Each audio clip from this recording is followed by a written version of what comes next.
Hey there, it's Steve from Serious Keto, and in this video we are going to make my all-time favorite pub food, the Scotch egg.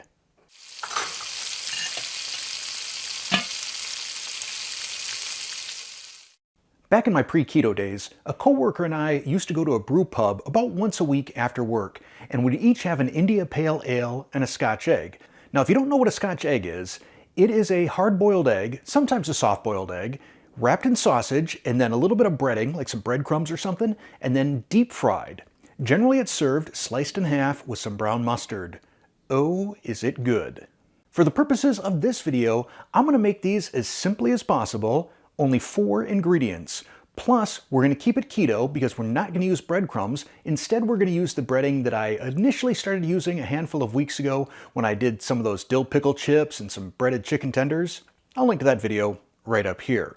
As I said a moment ago, your eggs can be hard-boiled, soft-boiled, somewhere in between. I kind of like them right in between, so the yolk is just sort of jammy. But since this is Easter weekend, I'm suspecting that a lot of people out there have got some hard-boiled eggs, and that's what we're going to use in this video. We'll start by making the breading. Just 2 ingredients, the first of which is sharp cheddar cheese. I'm using a white shredded cheese. Also, I do recommend shredding your own if you can. Generally, pre-shredded includes some sort of anti-binding agent, oftentimes potato starch. It'll add a couple extra grams of carbs to this recipe, and sometimes it can keep the breading from sticking real well. So, we've got 3/4 cup gently packed. That's 60 grams. Ingredient number 2 is pork rind panko, just crushed up pork rinds. We have 30 grams or 1/3 cup gently packed. I'm going to pulse this in a small food processor until I get a consistent, uniform crumb. That'll probably be around 15 to 20 pulses.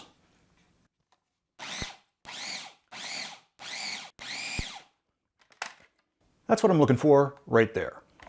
And then I'm going to transfer this to a shallow bowl, which is where we'll do the breading process. I'll set this aside as we move on to our sausage.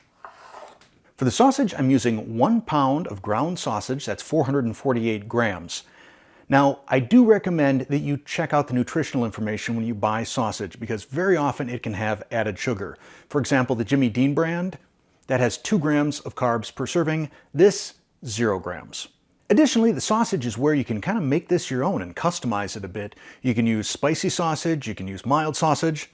I'm using medium sausage. But I think you could probably even take something like a bratwurst, take off the casings off a couple of those, and use that if you'd like.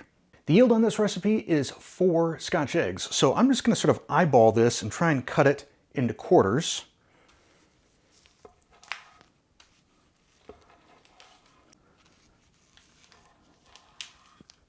Close enough. If you want, you could attempt to mold the sausage around each egg. I'm not real good at getting it uniform, so here's the little trick I like to use. I'm going to pop out my sausage onto a piece of cling wrap here,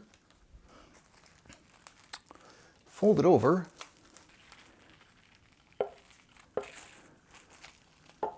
and roll it out.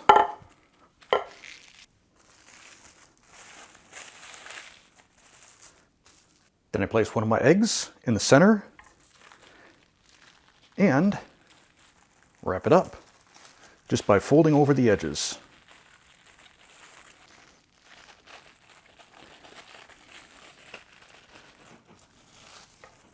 You'll still want to finish it by hand, making sure to get a nice seal on that seam there, because if these are going to split open, that's where it's going to happen. 1 down, 3 to go. Now that all 4 of our eggs are coated with sausage, we're going to give them a little bit of breading. So I'm just going to roll this through here, get all the sides, pat it on, and hit any places I may have missed. Just like that.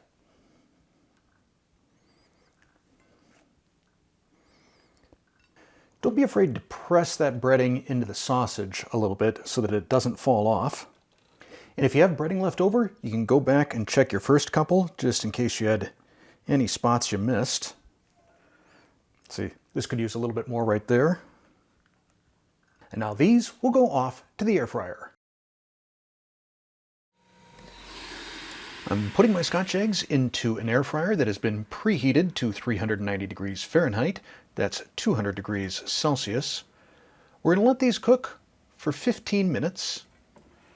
And we're going to give them a flip at the halfway mark. If they stick to the pan at all, just give it a tiny, tiny little jiggle and it should separate.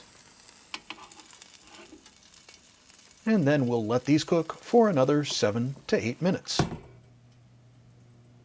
If you're using a convection oven, the air doesn't circulate with quite the same amount of force as an air fryer. So I recommend cooking at 425 Fahrenheit or 220 Celsius, probably for about 20 minutes. And like the air fryer, it probably wouldn't hurt to flip them at the halfway point.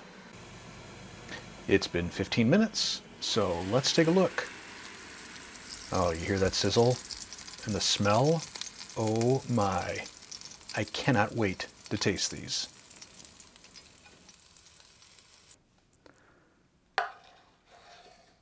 And there we go. We'll grab one of them, set it off to the side here, slice it in half.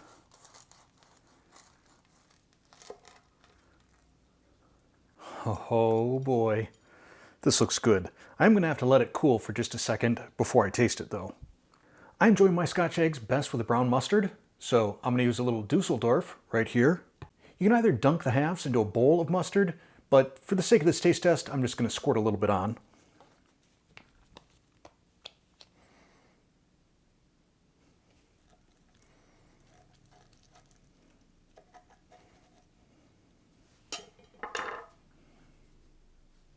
There's still a fair amount of steam coming off of this, so this could be a mouth burn moment.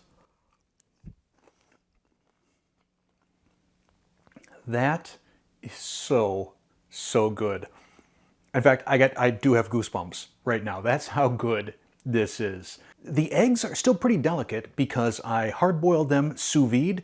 I tell you what, there's another like deviled eggs video that I'll put up here where I show you how to do those sous vide if you want really, really delicate hard-boiled eggs. The sausage is not dried out at all.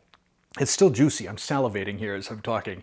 It's still juicy. And then that breading on the outside, wonderful little bit of crisp. Oh my gosh, these are so, so good. Now, besides being crazy delicious, these Scotch eggs are practically 0 total carbs. As always, down in the description below, I will include a link to the printable recipe along with all the macros. But spoiler alert, each one of these Scotch eggs has only 0.4 of a gram of carbohydrates. That's practically nothing.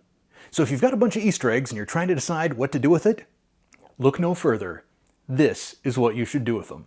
So if you enjoyed this video, please click that like button. If you're not a subscriber already, tap that subscribe button and make sure to hit the bell so it turns on all notifications. And lastly, if you want to help support the Serious Keto Test Kitchen and see what some of the perks are all about for that, click that join button and see what memberships are all about.